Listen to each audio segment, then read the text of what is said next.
Approximately 4 o'clock this morning, Tuesday morning, our dispatch center received a fire alarm call for this church located behind us at 1295 South, 3000 East, out in the Fields area.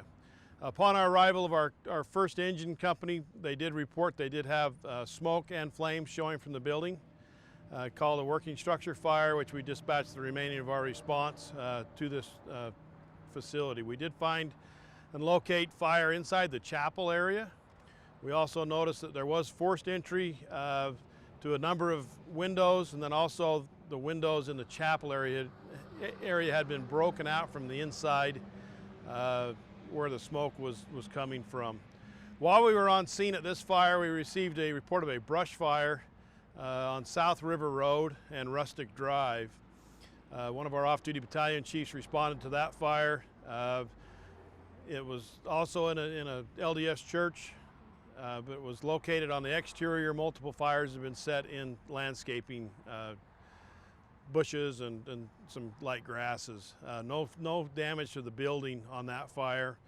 And then we also received just after that another fire alarm call to a LDS chapel about 1762 South River Road in the same proximity.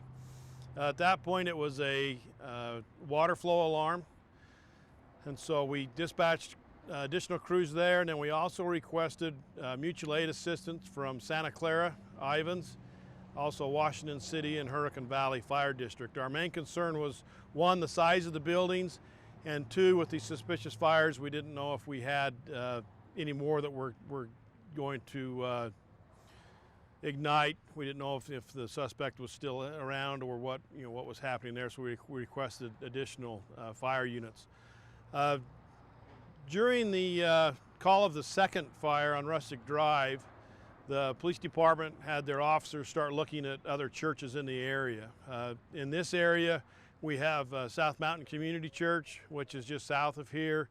Then we also have some additional LDS chapels. And so as officers were checking those areas, the one on 1762 South River Road, an officer noticed a van in the parking lot.